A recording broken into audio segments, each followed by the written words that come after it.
ونستعينه ونستغفره ونعوذ بالله من شرور أنفسنا ومن سيئات أعمالنا من يهده الله فلا مضل له ومن يضلل فلا هادي له أشهد أن لا إله إلا الله وحده لا شريك له وأشهد أن محمدا عبده ورسوله اللهم صل وسلم وبارك على سيدنا محمد وعلى آله وصحبه أجمعين أما بعد قال الله تعالى في القرآن الكريم وهو أصدق القائلين أعوذ بالله من الشيطان الرجيم يا أيها الذين آمنوا اتقوا الله حق تقاته ولا تموتن إلا وأنتم مسلمون.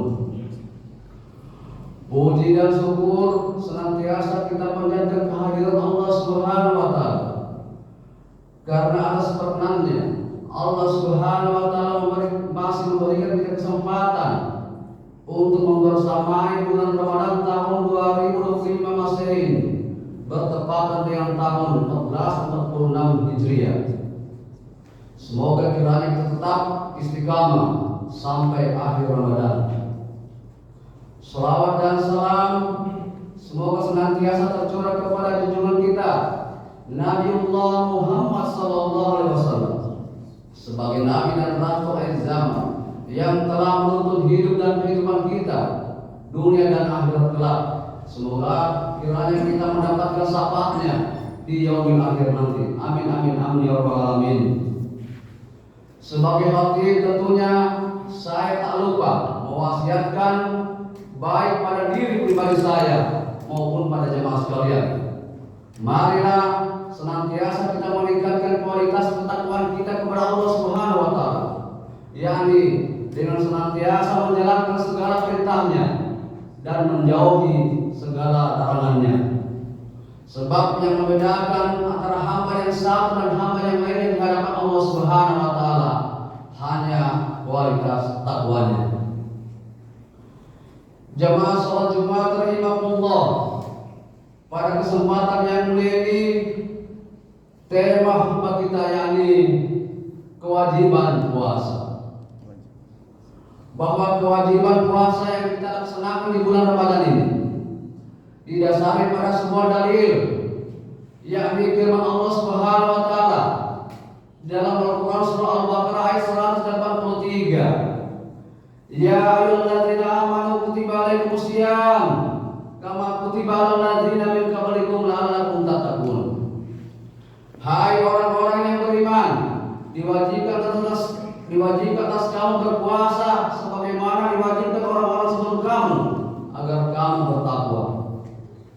Bila kita cermati, bila kita telah penggalan tafsir makna dari ayat yang saya bacakan tadi, yakni hai orang-orang yang beriman, diwajibkan atas kamu berpuasa, maka kita bisa menyimpulkan bahwa puasa itu hanya diperuntukkan bagi golongan orang-orang tertentu, yakni orang-orang yang beriman.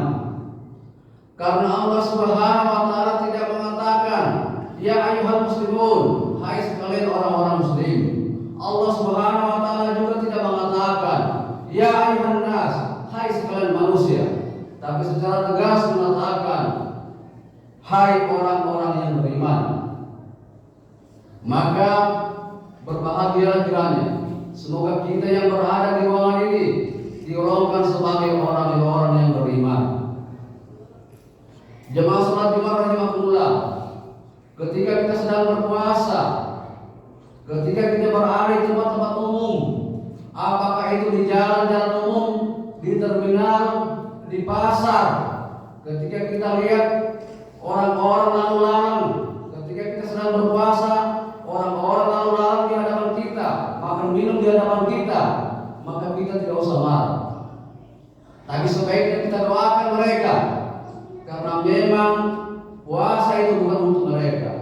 Kita doakan mereka, semoga kiranya mereka mendapat hidayah. Jemaah salat Jumat rahimakumullah, ketika kita melihat orang-orang yang tidak berpuasa tersebut, maka kita anggap mereka puasa itu bukan untuk mereka. Tapi yang sungguh-sungguh sangat disayangkan, ketika umat lain, ketika saudara-saudara kita yang beragama lain menghargai kita yang sedang berpuasa, justru umat kita yang tidak menghargai kita yang sedang berpuasa. Coba jamaah sekalian kita perhatikan di tempat-tempat umum, kebanyakan mungkin mereka yang tidak berpuasa, yang mungkin KTP Islam, yang mungkin juga kerabat maupun keluarga kita. Terkait dengan puasa tersebut, jangankan manusia, jangankan kita sebagai orang-orang yang beriman, hewan pun berpuasa, tumbuhan pun berpuasa. Contoh, ayam ketika berpuasa ketika dia akan menetaskan telurnya. Ular melaksanakan prosesi puasa ketika dia akan mengalami pergantian kulit. Buaya sungai Nil Afrika, dia berpuasa kurang lebih 1 tahun lamanya ketika dia menghadapi cuaca ekstrim. Kemudian puasa tumbuhan, yang paling nampak adalah pohon. Pohon itu berpuasa ketika sedang berbarengan dengan musim gugur. Kita biasa saksikan bahwa puasa ketika pohon sedang berpuasa ditandai dengan daunnya yang jatuh berguguran dan rantingnya yang patah berjatuhan. Ketika proses puasa, pohon itu berlalu beriringan dengan berlalunya musim gugur, maka kita bisa saksikan betapa suburnya pohon tersebut yang ditandai dengan daunnya yang hijau berkilauan. Jamaah salat Jumat rahimahullah, terkait dengan puasa itu paling tidak terdapat 3 golongan di dalamnya. Golongan yang pertama yakni golongan orang-orang yang optimis. Golongan orang-orang yang optimis ketika berpuasa belum saja sampai bulan Ramadan, baru sampai di bulan Rajab dia sudah berdoa, "Ya Allah, berkahilah kami di bulan Rajab dan Syaban, dan sampaikanlah kami pada bulan Ramadan tahun ini." Ketika bulan Ramadan tiba, dia berpuasa. Ketika dia berpuasa, maka dia tidak berpuasa dengan menahan lapar dan haus semata, tetapi juga dia mempuasakan seluruh panca inderanya, termasuk kaki, tangan, dan akal pikirannya. Kemudian golongan orang-orang yang kedua. Golongan yang kedua adalah golongan orang-orang yang pesimis. Golongan ini baru masuk di bulan Rajab, belum sampai di bulan Ramadan, dia sudah langsung memponis dirinya. Dia memponis dirinya bahwa tidak bisa berpuasa pada tahun ini karena saya mah. Nah, ini sangat-sangat bertentangan dengan hadis Nabi SAW. Summu tasrihu, puasa itu menyehatkan. Hadis ini telah dibuktikan dengan penelitian ilmiah, di mana penelitian tersebut telah dilakukan baik oleh ilmuwan muslim maupun ilmuwan non-muslim. Yang terakhir, penelitian terakhir yang dilakukan oleh WHO, Organisasi Kesehatan Dunia, yang bernaung di bawah Perserikatan Bangsa-Bangsa. Kesimpulannya bahwa puasa itu dapat menyembuhkan banyak penyakit termasuk mah. Nah, karena puasa itu telah terbukti secara ilmiah dapat menyembuhkan banyak penyakit, maka di Jepang terdapat 2 kota yang didirikan klinik untuk melaksanakan terapi puasa. Dan bagi orang-orang non-muslim yang akan melakukan terapi puasa, diminta untuk mengikuti metode puasa yang dilakukan oleh orang-orang muslim. Kemudian golongan yang ketiga yakni golongan orang-orang yang biasa-biasa saja atau awam.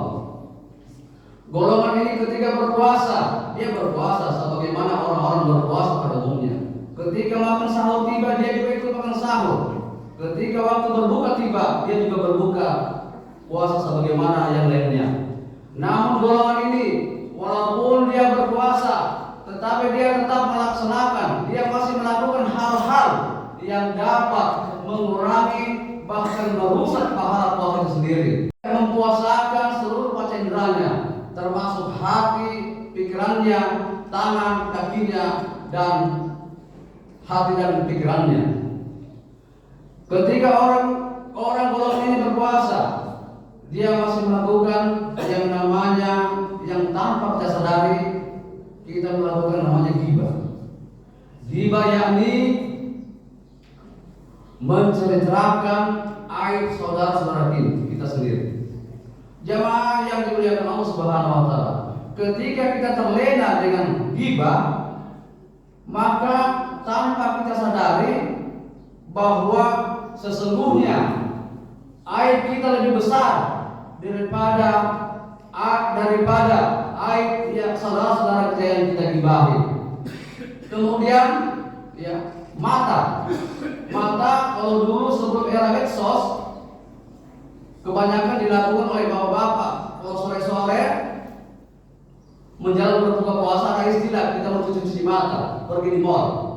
Kita tidak sadari di mall itu banyak gudangnya mata yang bisa saja mengurangi atau merusak pahala puasa itu sendiri. Kemudian setelah era teknologi medsos, maka cuci mata itu bukan lagi di mall, tapi di HP kita masing-masing. Pertama kita buka, kita cuma mencari informasi yang terkait dengan puasa. Tapi ketika kita asik dengan gadget kita masing-masing, kita terlena dengan gambar-gambar, dengan suguhan gambar-gambar yang bisa saja merusak pahala puasa kita. Dari ketiga golongan orang yang berpuasa tersebut, jamaah sekalian yang saya muliakan, kita tinggal pilih bahwa kita berada pada golongan yang mana. Semoga dalam puasa Ramadan ini kita bisa mendapatkan berkah dan rahmat Allah Subhanahu wa taala. Dan marilah kita menjalankan puasa Ramadan ini dengan sebaik-baiknya dalam rangka menggapai ridha Allah Subhanahu wa taala. Sebab Ramadan tahun ini mungkin saja merupakan Ramadan terakhir bagi kita sekalian, karena tidak ada jaminan bahwa kita akan bersama-sama lagi pada Ramadan tahun depan. Barakallahu li wa lakum bima fihi minal ayati wa dzikril hakim wa qur rabbi irham wa anta khairur rahimin. Alhamdulillah, asyhadu an la ilaha illallah wahdahu la syarika lah wa asyhadu anna Muhammadan abduhu wa rasuluh allazi la nabiyya ba'da. Allahumma shalli wa sallim wa barik ala Muhammadin wa ala alihi wa sahbihi wa man tabi'ahu. Fa ya ibadallah, usikum wa iyaya bi taqwallah la'allakum tuflihun fid dunya wal akhirah. Allah Ta'ala fil Qur'an Karim, a'udzu billahi minasyaitonir rajim. Innallaha wa malaikatahu yusholluna 'alan nabi ya ayyuhalladzina amanu shallu 'alaihi wa sallimu taslima. Allahumma shalli wa sallim wa barik, amin ya rabbal alamin. Allahumma ighfir lil muslimina wal muslimat wal mu'minina wal mu'minat al ahya'i minhum wal amwat innaka sami'un qaribun mujibut da'wat. Rabbana la tu'akhizna in nasina aw akhtana. Rabbana wa la tahmil 'alaina isran kama halantahu 'alal ladzina min qablina. Rabbana wa la tuhammilna ma la taqata lana bi wa'fu 'anna warhamna anta maulana wal qawmil kafirin. Rabbana atina fid dunya hasanah wa fil akhirati hasanah wa qina azabannar. Walhamdulillahi rabbil alamin wa aqimus shalah.